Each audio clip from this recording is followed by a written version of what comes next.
사도행전 1장의 이 제자 공동체는 예수님의 약속을 받습니다. 너희가 몇 날이 못되어 하나님으로부터 성령을 받을 것이다. 그리고 예수님이 승천하셨어요. 그래서 사도행전 1장의 제자 공동체는 약속하신 성령을 받기 위해서 두 가지에 집중하는데, 첫 번째는 기도에 집중하는 것입니다.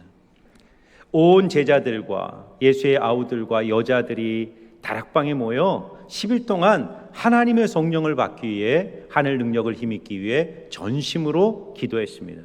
그리고 두 번째 집중했던 것은 뭐냐면 바로 사람을 세우는 것인데, 가룟 유다로 인해 만들어진 사도의 공석을 마띠아라는 한 사람을 선출하여 그 자리를 채우는 일을 20일 동안 하고 있는 것을 보게 됩니다.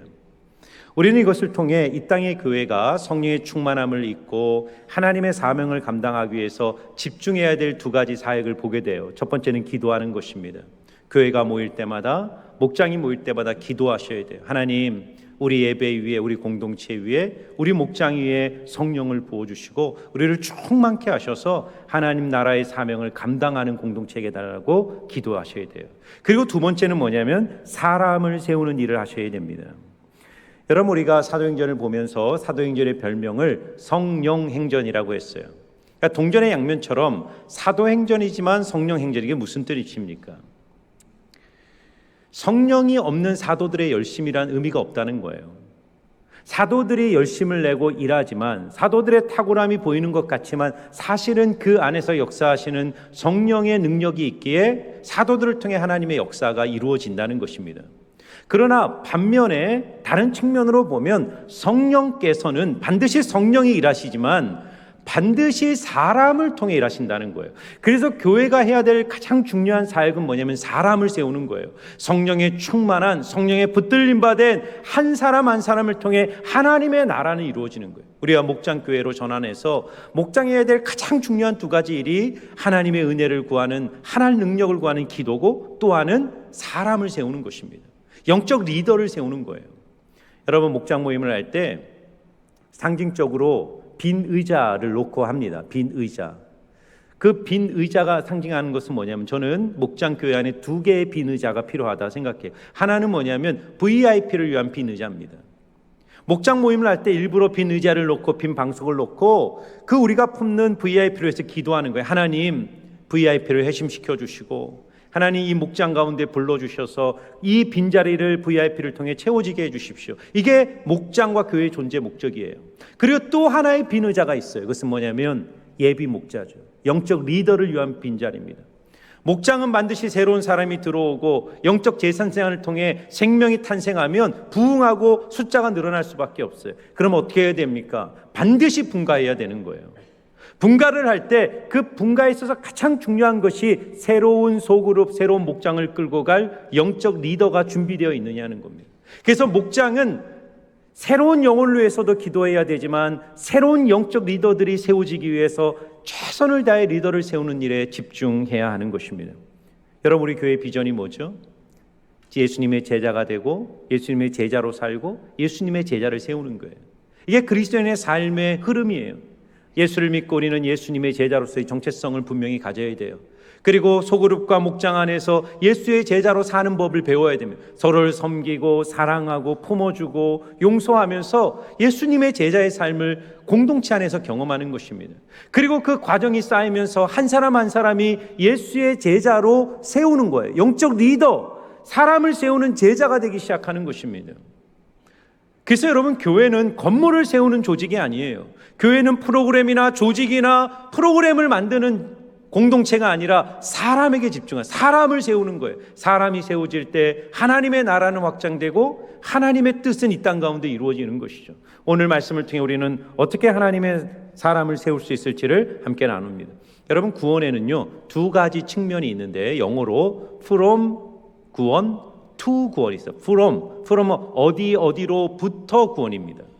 그러니까 여러분, 우리가 구원받았다는 건 뭐죠? 예수님의 십자가 은혜를 통해 사망과 저주와 지옥과 형벌로부터 거기로부터 예수님의 은혜로 우리를 건져내신 것이에요. 이게 구원의 첫 번째 의미입니다. 근데 그게 끝이 아니에요, 여러분. 나 구원받았어, 나 용서받았어, 나 이제 지옥으로부터 벗어났어, 나는 이제 형벌이 없어. 이게 구원의 첫 번째 측면이지만 거기로 끝나면 안 돼요. 반드시 구원의 동전의 액면처럼 붙어있는 것이 뭐냐면 투구원이에요. 투구원. 무슨 말이냐면 그리스도인이란 예수님의 은혜로 세상으로부터 건짐을 받은 자이면서 동시에 예수님으로부터 직무를 받아 세상에 파송되는 자, 투구원. 이것을 바로 사명이라고 말합니다. 구원에는 반드시 사명이 있다는 거예요. 그리스도인이라는 이름 안에 그 정체성이 분명히 있어요. 여러분, 우리는 스스로를 뭐라고 그러나 우리는 그리스도인이라고 부르지 않습니까? 그리스도인이라는 이름의 뜻이 뭐라고 생각하세요? 우리가 예수는 그리스도라고 할 때 이 그리스도라는 뜻의 의미는 헬라어인데 기름 부음을 받은 자, 영어로는 the anointed one, 그러니까 기름을 받은 자, 기름 부음을 받은 자. 그러니까 그리스도라는 것은 뭐냐면 직책입니다. 공직을 말하는 공직. 정확하게 말하면 왕, 제사장, 선지자라는 직책을 세울 때 기름을 부어 세운 거예요. 그래서 예수를 그리스도라고 고백하는 것은 예수님이 공적 자리에 서셨다는 거예요. 그분이 왕으로, 제사장으로, 선지자로, 공적 업무로 부름을 받았다는 거예요.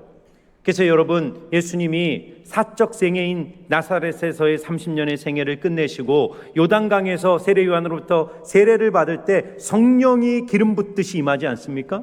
성령이 임하죠. 어노인티드라는 거예요. 성령의 기름 부으심이 임할 때 예수님의 공적 생애가 시작되는 거예요. 그래서 그때부터 예수를 그리스도라고 고백하는 거예요. 예수님의 공직이 시작되는 거예요. 사적 생애가 끝나고 이 땅 가운데 하나님의 나라를 이루시도록 하나님께로 파송받은 자로서의 예수님의 사명이 시작된 것입니다.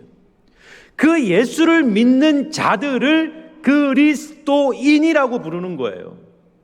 그러므로 내가 그리스도인이라는 것은 내가 받은 사명과 직책이 있다는 것을 인식하는 것입니다. 여러분, 우리가 예수를 믿고 성령의 세례를 받을 때 우리 안에 두 가지가 일어나는 거예요.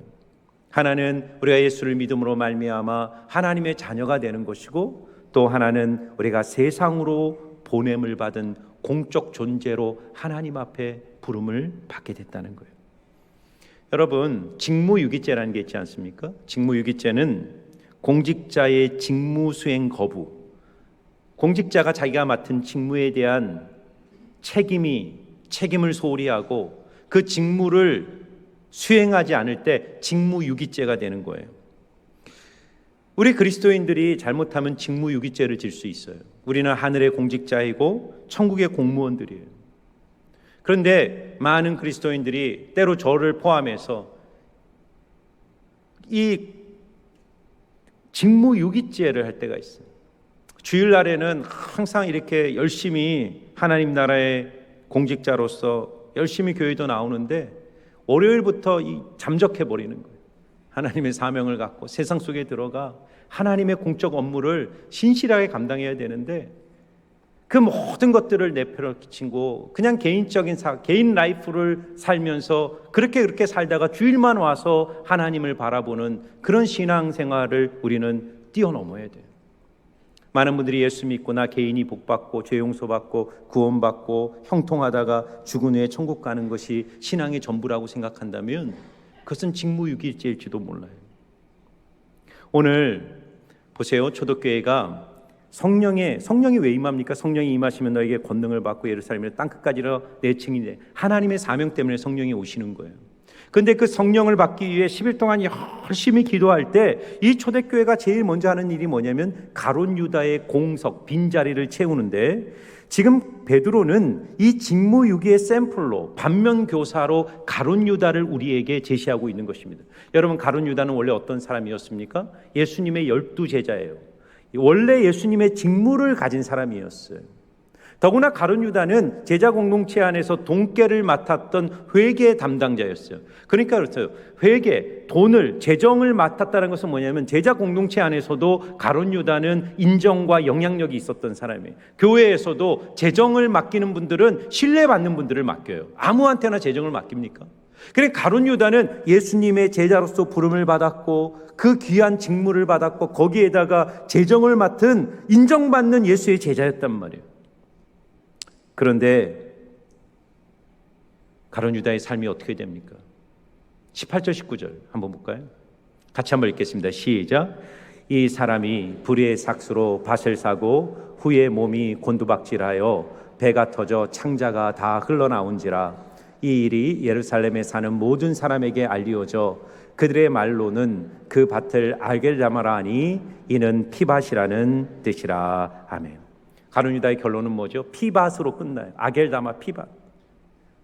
예수님의 제자였지만 예수님을 변절하고 주님이 주시는 은혜에 배은망덕하게도 은 30에 예수님을 팔고 그 은이 결국은 나그네의 밭을 사서 그 밭이 나중에 가룟 유다의 죽음을 상징하는 피밭이 되는 거예요. 자살한 인생으로 종결되게 되는 것입니다. 여러분, 왜 가룟 유다는 실패했을까요? 왜 위대한 출발을 했지만 예수님을 따르는 제자로서의 삶을 출발했지만 그의 결론은 예수를 잡는 자들의 앞잡이로서의 인생으로 마무리될 수밖에 없었을까요? 그 이유를 오늘 베드로는 25절에 이렇게 말합니다. 봉사와 및 사도의 직무를 대신할 자인지를 보이시옵소서. 유다는 이 직무를 버리고 제 곳으로 갔나이다. 유다의 인생을 한마디로 요약할 때 이 직무를 버리고 제 곳으로 갔나이다 라고 요약하는 거예요. 가룟 유다 인생 속에 두 가지의 길이 있었어요. 자신의 마음과 뜻을 다해 하나님이 맡기신 직무를 다하는 가야 할 길이 있었던 것이고, 자기의 욕망을 쫓아 자신이 가고 싶은 길이 있었던 것입니다. 가룟 유다 앞에 그 두 가지 선택의 기로가 있었습니다. 그러나 가룟 유다는 자신의 전부를 다해 하나님이 맡기신 직무를 선택하기보다 자신의 욕망을 쫓아 그 욕망의 길을 쫓아 걸어갔던 거예요. 제 곳으로 간 것입니다. 그리고 그 욕망의 끝에 가룟 유다는 아겔다마 피밭이라는 인생의 결론으로 마무리 짓게 되는 것이죠. 오늘 이 말씀 우리에게 적용해 봤으면 좋겠어요. 가룟 유다가 받은 직무라는 것이 뭐라고 생각합니까? 오늘 말씀은 봉사와 사도의 직무라고 그래요. 그래서 이 직무라는 이 헬라어 단어가 오늘 본문에만 3번 나와요. 3번 나오는데 이 직무라는 단어는 디아코니아라는 단어를 써요. 정확하게 번역하면 섬김, 봉사, 시중 이런 뜻이에요. 이것은 뭐냐면 더 정확하게 말하면 우리 식당에 가면 테이블 서빙을 하는 그런 종업원들의 섬김을 말할 때 디아코니아라고 말하는 거예요. 그러니까 지금 가룟 유다가 주님으로부터 받은 그 직무라는 것이 뭐냐면 섬김의 직이라는 거예요. 봉사의 직이라는 것입니다. 지위를 얻었지만 지위라는 직책이 중요한 것이 아니라 그 지위에 합당한 삶을 가룟 유다가 선택하고 살아냈느냐를 주님이 묻는 것입니다. 여러분, 우리가 정치적인 혼돈 속에서 새로운 대통령이 선출되고 정말 지난 6개월 동안 이 정치적인 혼란을, 한국 사회의 정치적 그 모습을 보면서 우리 국민들이 한 가지 깨달은 것이 있어요. 공직이라는 것이 뭐냐? 공직. 대통령이라는 지위, 국무위원이라는 지위, 국헌이라는 지위가 중요한 것이 아니라 그 국민이 그들에게 맡겨진 지위에 합당한 정체성과 삶의 섬김과 봉사, 공공성에 대한 마음이 있느냐 없느냐가 너무너무 중요하다는 사실을 발견하게 된 거예요. 정말 하나님이 내게 주신 이 공직을 공적인 이익과 국가의 발전과 국민의 유익을 위해 내가 그 권한을 선용하며 쓸 것인가의 마음을 가진 사람이 그 자리에 있느냐 없느냐는 국가의 행복과 불행, 미래를 결정하는 것 아닙니까? 여러분, 하나님이 우리를 이 세상에 구원하신 이유는 뭐냐면 공직을 맡기신 거예요. 이 땅에서 하나님의 나라를 이루라고 우리를 구원하시고 우리의 죄를 용서하시고 하나님의 자녀를 삼으사 하늘의 모든 은혜를 우리에게 부어주신 거예요. 그런데 가룟 유다의 길을 생각해 보세요. 가룟 유다는 공직을 받았어요. 예수님의 제자라는 직무, 디아코니아의 놀라운 사명을 받았지만 가룟 유다는 지금 받았으나 직에 합당한 삶의 결단이 없었어요. 요한복음을 보면 가룟 유다의 삶을, 제자로서의 가룟 유다의 삶을 요약하는 성경 구절이 있는데 가룟 유다는 도둑이라, 돈깨를 훔쳤더라 이렇게 말합니다. 예수가 되기 전에 자신의 욕망을 끊임없이 추구하며 달려갔던, 가고 싶은 길을 달려갔던 그 가룟 유다는 제자가 된 후에도 자신의 욕망의 길을 끊지 않는 겁니다.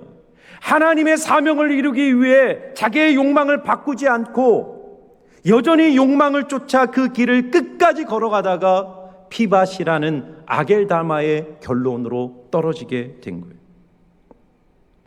그리스도인으로 성숙한다는 것은 뭐냐면 욕망의 방향이 바뀌는 겁니다. 욕망이 없는 사람이 누가 있어요? 욕망이 있기 때문에 살죠. 사람을 끌고 가는 가장 강력한 동의는 욕망이에요. 욕망, 사랑입니다. 사랑. 욕망을 다른 말로 하면 사랑이죠. 돈에 대한 사랑, 명예에 대한 사랑, 사람에 대한 사랑, 자기에 대한 사랑. 무엇이든지 사람은 자기를 끌고 가는 욕망으로 살아가는 거예요. 그런데 그리스도인이 성숙한다는 건 뭐냐면 나를 향한 욕망이 주님을 향한 갈망으로 조금씩 바뀌는 겁니다. 그 싸움이 있는 거예요. 나만을 생각했던 이기적인 욕망이 조금씩 변하여 이타적인 사람을 향한 갈망과 섬김의 욕망으로 조금씩 바뀌어가는 것이 그리스도인의 성장이에요.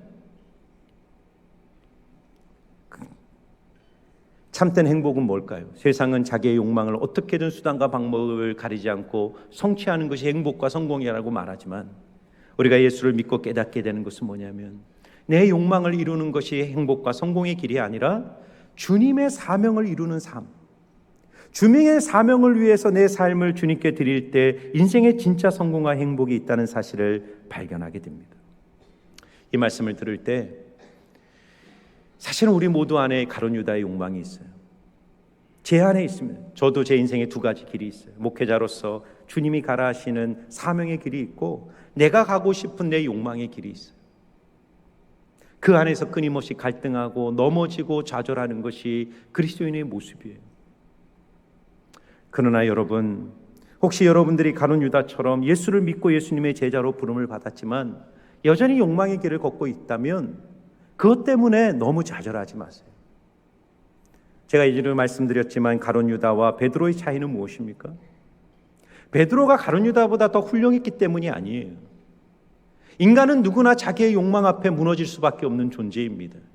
그러나 중요한 것은 뭐냐면 그 길 가운데 나는 하나님의 말씀 앞에 투쟁하고 갈등하고 회개하고 돌이키는 인생을 날마다 살고 있는가? 신앙인의 삶은요, 날마다 새롭게 시작하는 겁니다. 내가 얼마나 주님으로부터 멀리 떨어져 있든지, 내 욕망 때문에 길을 잃고 내가 얼마나 오랜 시간을 방황했든지, 그것이 내 인생과 운명을 결정하는 게 아니라 오늘 나를 부르시는 하나님의 음성 앞에 나는 회개와 순종으로 반응하고 있느냐는 겁니다. 내가 있는 그 자리에서 오늘 돌이킨다면, 오늘 회개한다면, 오늘 하나님의 사명을 붙들고 다시 주님을 바라본다면 무너진 우리의 삶을 하나님은 그 즉시 회복시키시고 하나님의 위대한 사명을 감당하는 주님의 사람으로 여러분과 저를 다시 세워주실 줄 믿습니다. 욕망을 쫓지 마세요. 욕망의 끝은 황금밭처럼 보이지만 피밭이잖아요. 그러나 좁은 길, 좁은 문 걷는 것 힘들어 보이지만 주님을 위해 내 인생을 나누고 헌신하고 그 사명에 내 인생의 길을 드릴 때 힘들어 보이는 그 길 위에 세상이 줄 수 없는 하늘의 영광과 은혜와 평강이 우리의 삶을 지키실 줄 믿습니다. 그렇다면요, 좀 더 구체적으로 우리는 어떠한 삶의 자리로 부름을 받았는지를 한 가지 더 보기를 원합니다. 자, 가룟 유다가 기도하는 가운데 성령의 감동을 받아 일어나서 가룟 유다의 빈자리, 가룟 유다가 공석으로 만든 그 사도의 자리를 우리가 채우자 하면서 두 가지 조건을 내밀어요. 누가 그 자리에 합당한 인물인가? 자, 21절과 22절인데요. 우리 같이 한번 읽어보겠습니다. 같이 읽습니다. 시작. 이러함으로 요한의 세례로부터 우리 가운데서 올려져 가신 날까지 주 예수께서 우리 가운데 출입하실 때에 항상 우리와 함께 다니던 사람 중에 하나를 세워 우리와 더불어 예수께서 부활하심을 증언할 사람이 되게 하여 하리라 하거늘. 자, 가룟 유다의 자리를 대신할 사도를 선출할 때 두 가지 조건을 제시합니다. 하나는 우리와 항상 함께 다니던 사람, 또 하나는 예수의 부활하심을 증언할 사람. 이 두 가지가 분명한 조건이라는 것입니다. 여러분, 자, 이 말씀을 잘 묵상해 보세요. 베드로가 말하는 것은 뭐냐면 예수님이 세례를 받고 우리 가운데 승천하실 때까지 우리와 함께 했던 사람 중에 뽑아야 된다 이렇게 말해요. 그러니까 포커싱은 뭐냐면 예수님의 공생애를 경험한 사람이라는 거예요. 예수님이 세례를 받고 공적 생애를 시작할 때 곁에서 예수님과 함께하면서 예수님을 지켜보고 예수님의 현존과 임재를 가까이서 경험한 사람을 뽑아야 된다. 그런데 그렇게 얘기하면 되는데 뭐라고 말하냐면 항상 우리와 함께 다니던 사람 중에 하나를 세워라. 이건 뭐를 말합니까? 하나님의 임재와 현존을 경험한 자가 사도가 되는데 그 경험의 매우 중요한 조건이 뭐냐? 우리 제자 공동체에 있었던 사람 중에 뽑아야 된다는 거예요. 그러니까 뭐냐면요, 지금 우리가 이 말씀을 잘 묵상해 보면 교회의 영적 리더란 공동체 안에서 성장하는 것입니다. 오늘 우리 모두도 사도적 삶으로 부름을 받는 것입니다. 하나님의 공적 사역으로 그리스도인이니까 우리 모두가 하나님의 사도적 사역을 맡은 공적 사명자들로 부름을 받을 때 이 말씀을 정의해 본다면 예수님의 현존과 임재를 깊이 경험한 사람이 교회의 리더가 되는 겁니다. 목사가 되고 장로가 되고 권사, 안수집사, 또 목자, 교회 영적 리더가 되는 거예요. 그런데 지금 이 시대와 오늘 이 시대를 비교해 보면 안 맞는 부분이 있잖아요. 예수님 시대 때는 예수님의 공생애가 있었으니까 예수님의 현존과 임재를 정말 몸으로 감각으로 경험한 사람들이 존재했지만 오늘 이 시대 우리는 어떻게 예수님의 현존과 임재를 경험할 수 있습니까? 그것은 바로 공동체. 제가 이 말씀을 묵상하면서 제 마음에 떠오르는 말씀이 요한복음 마태복음 18장 20절 유명한 말씀이죠. 두세 사람이 내 이름으로 모인 곳에는 나도 그들 중에 있다. 예수님이 어디에 현존하십니까? 내 이름으로 모인 곳. 그런데 강조점이 뭐냐면 두세 사람이 모인 곳에 나도 그들 중에 있다. 나의 현존, 나의 임재, 나를 경험하는 것은 어디서 경험하냐면 내 이름으로 모인 곳인데 두세 사람이 모인 곳. 그래서 예전에는요, 이 말씀을 묵상하면서 두세 사람이라는 것을 왜 예수님이 강조했을까? 이렇게 생각했어요. 막 100명, 1000명이 모인 그런 뜨거운 집회에 주님이 임재하시는데, 야, 두세 사람이 모인 개척교회 너무 실망하지 마. 사람 숫자가 중요한 게 아니야. 적어도 나는 너희들 가운데 있을 거야. 이 정도로 생각했단 말이에요. 그런데 이 말씀을 다시 묵상해 보니 두세 사람의 의미는 그런 게 아니에요. 작은 숫자를 상징하는 의미로서 두세 사람을 말한 게 아니에요. 진짜 두세 사람이 중요한 거예요. 인격적 관계, 서로를 알고 서로를 섬겨주고 서로를 사랑하고 서로의 삶을 끌어안으면서 하늘 가족을 이루는 그 영적인 소수, 영적인 소그룹, 하늘 가족이 모인 그 소그룹 공동체 안에 내가 현존하고 임재한다는 것입니다. 왜요? 하나님의 현존과 임재는 서로를 깊이 사랑하고 서로를 깊이 품어주고 서로를 위해서 중보하고 서로의 연약함을 가슴으로 끌어안는 그 인격적이고 진실한 사귐 속에 예수님은 오늘도 현존하고 임재하시기 때문이에요. 그러므로 소그룹 안에서 주님과의 깊은 교제가 없이는 우리는 하나님의 현존과 임재를 진짜 체험하기 어려울지도 모른다는 말씀입니다.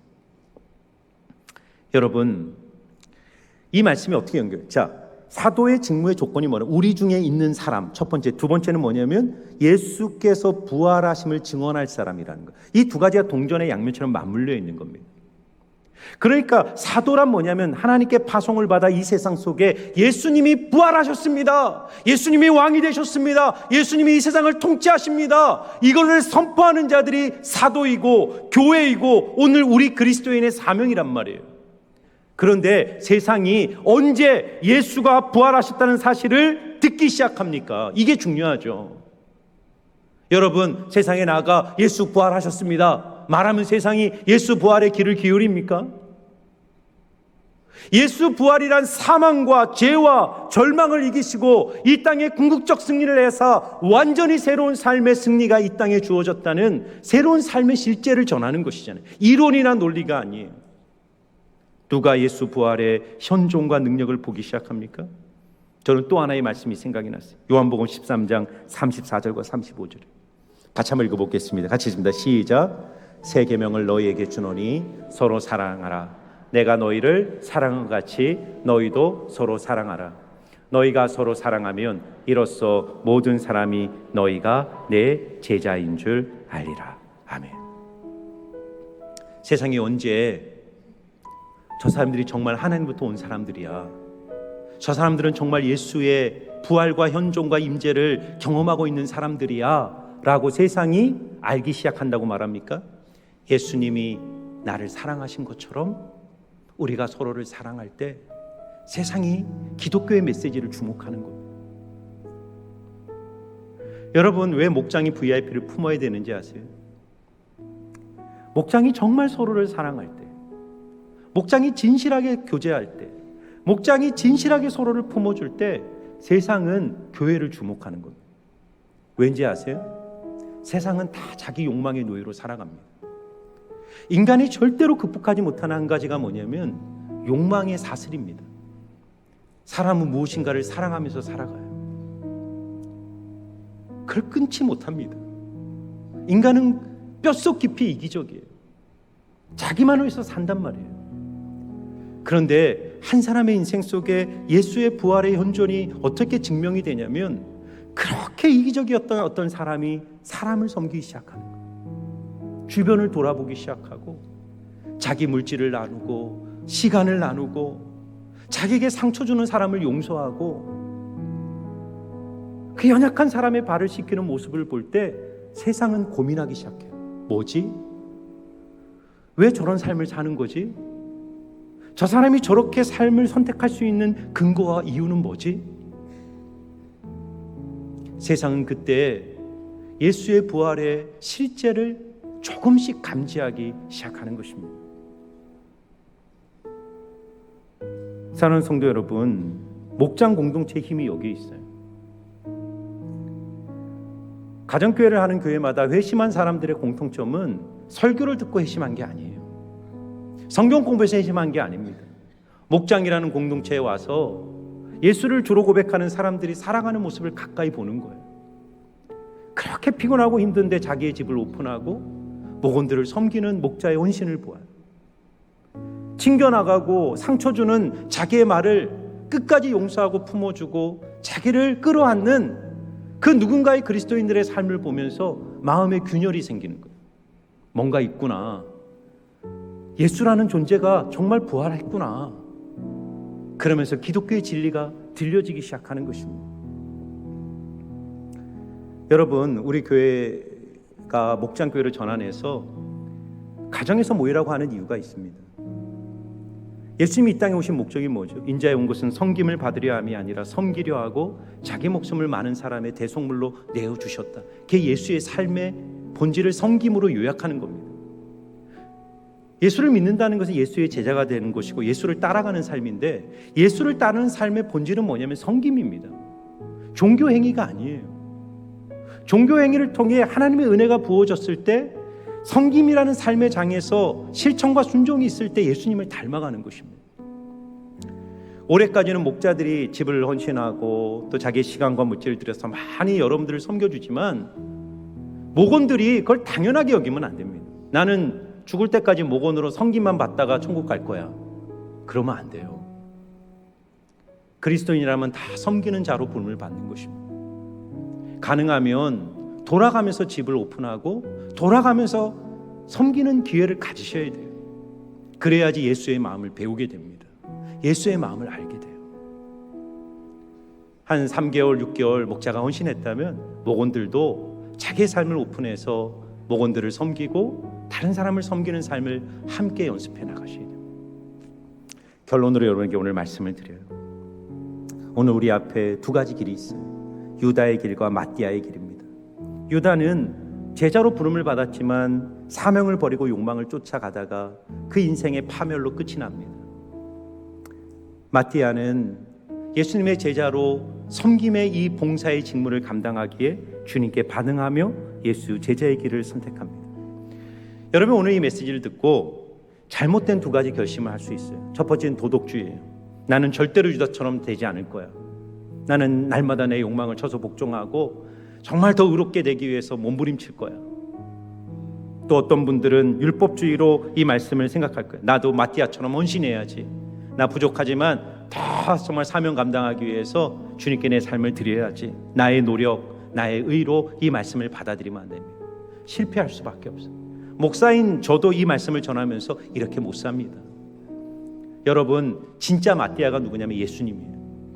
예수님만이 진정한 증인이시고 예수님만이 진짜 하나님께 헌신한 유일한 예수님의 사명자예요.